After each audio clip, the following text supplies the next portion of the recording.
All right, on to this next story, and I debated how much we're going to talk about it, but it is very news. Well, it's somewhat newsworthy. Ric Flair did a podcast.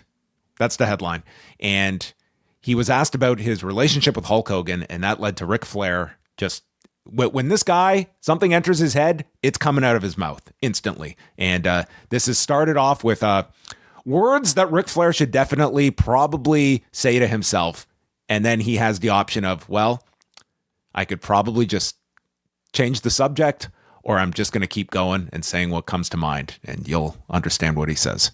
I shouldn't say this, but what killed him was street drugs. When the doctor wouldn't prescribe anymore, he was in so much pain.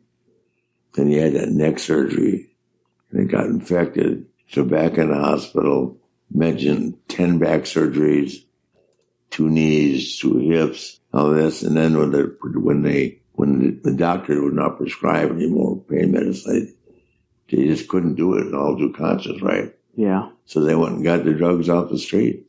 Mm-hmm. His body just said, you know what, bingo, I can't do it anymore. Yeah. You had a great relationship with Hulk? Yeah, tremendous. Yeah. But these guys just, I don't want to mention their names, just reamed them. It's all going to come out in the media in the next 30 days. You'll read about it anyway. I just don't feel free to don't talk about it. No, I don't want. So that was Ric Flair on the Double Coverage podcast talking about the death of Hulk Hogan. And since this has come out, Ric Flair had to post on Twitter his infamous "every word is capitalized" response. There seems to be some controversy over my remarks that street drugs killed Hulk Hogan. I only was repeating what I know to be a fact through family members. After 11 back surgeries, hip replacements, knee replacements, shoulder replacement, and 2 neck surgeries, I'm sure the pain was unbearable. A doctor, as I know, can only prescribe so much pain medication under medical guidelines. I've been told that all they did was to help him, not to hurt him, to help him get through the night and the pain. Eventually, that catches up with you. As we know, with everybody, he was my friend, a man I respected. I'm only reporting what I've been told. Nothing more, nothing less. This was not an attempt to demean Hulk Hogan or his legacy. I've always referred to him as being one of the 2 biggest stars in the industry, along with Steve Austin. So there you go. That is Ric Flair's response there.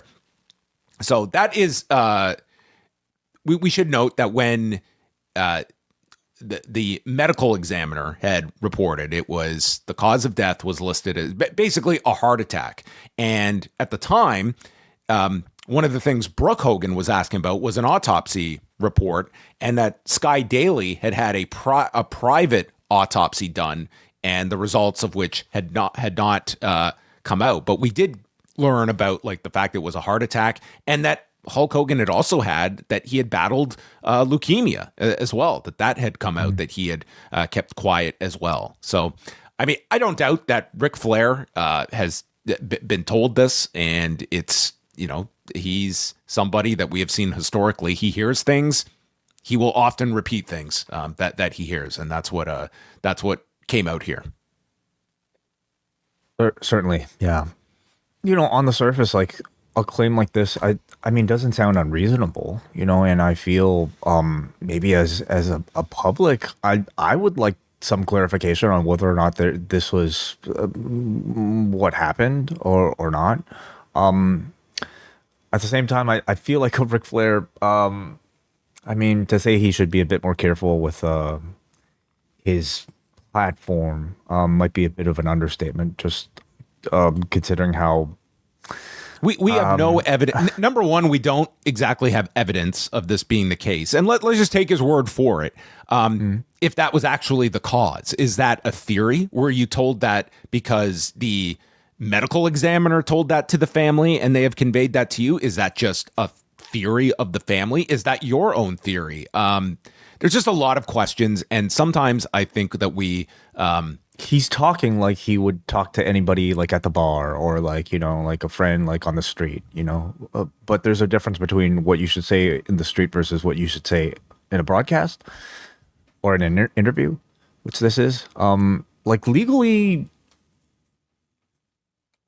there shouldn't be any sort of like, he shouldn't get into any sort of legal trouble for something like this, right? Because he doesn't name any like doctors or anything like that. There's no sort of defamation that's taken place here. No, I mean, he's not even saying who would have gotten the drugs for him. Was it the family? Was it the physician that they had in his home? Yeah, he's not naming who it was, or even that it was done in, like, there was anything underhanded. It was to relieve this guy of his pain. He's saying the doctors are actually doing their jobs right in not prescribing him. So who did he get the drugs from if we want to follow this thread? Yes. So I don't really have much more to add to it other than that as well. But it is. Do you think it'll go anywhere? Like, do you think the family will want any, or do you think the family's satisfied with like what they? Well, I mean, only if it's something of, was like if some.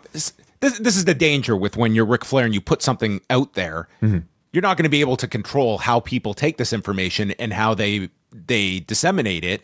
And there's going to be people that are going to look at this as, well, the people around Hogan are responsible for his death or something like that. Like, yeah. You're kind of just casting this, this doubt out there. And if you're members of the family or were in that home with Hogan, it's being positioned here that it's like, well, who got him the drugs? And Flair is creating a link here of like the cause of his death was not so much the fact is like what the medical examiner had said, and that it was these drugs that were procured for him as well. Mm-hmm. I don't know if you will get any kind of response like that. I mean, for her part, like Sky Daly has been pretty, like she has not really spoken at all since Hogan's passing. I mean, it was limited to Brooke kind of being the representative, and she was, speaking like she was like divorced from the family essentially.